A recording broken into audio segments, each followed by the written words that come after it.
News update na naman tayo ngayon mga ka-YouTube. Update po natin ang mga pangyayari sa laban ng Israel at Hamas sa ikapitong araw ng kanilang labanan.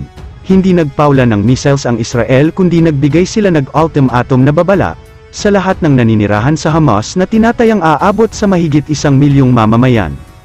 Ginawa nila ang babala sa pamamagitan ng pagpapaulan ng mga papel na kinasusulatan na kailangan nilang lisanin ang Gaza sa loob ng 24 hours, dahil darating na doon ang mga tangki de gyera ng mga Israeli upang pulbusin ang Hamas. Agad namang tumugon ang mga residente roon kaya isa-isa silang umalis ng Gaza, ngunit tutol ang mga Hamas na umalis ang mga mamayan doon. Sa halip na nawagan ang leader ng Hamas sa mga bansang kanilang kapanalig at may galit sa mga Israeli, na sumali na sa pakikipagdigma upang kanilang talunin ang Israel.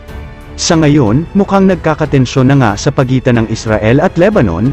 Ayon sa report ng Foreign News, tinera na rin ng Israel ng missile ang 2 airport sa Syria, at may agam-agam na mas lumala pa ang sitwasyon sa posibilidad na pati ang isa pang Palestine group na Hezbollah ay sumali na rin sa nasabing gyera.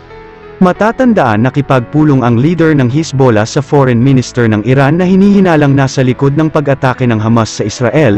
Walang inilabas na detalye sa kanilang naging pagpupulong, ngunit tiyak na may kinalaman ito sa nangyayaring gyera. Nagpahayag naman si Russian President Vladimir Putin ng kanyang saloobin para sa kaligtasan ng mga sibilyan. Ayon sa kanya, hindi makatarungang pati ang mga sibilyan ay idinadamay. Matatandaan noong patraidor na sumalakay ang grupong Hamas, walang awa nilang pinagbabaril ang mga sibilyan at pinugutan ang mga bata, at ginahasa ang mga kababaihan at kanila pang hinostage. Kaya ngayon, nais ipaghiganti ng mga Israeli ang kalunos-lunos na sinapit ng kanilang mga mamamayan pati na rin ng mga dayuhang namatay, ginahasa at binihag ng mga naturang terrorist.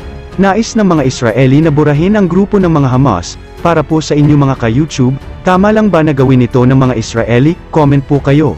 Maraming salamat po sa panunood. To God be the glory, and God bless us all.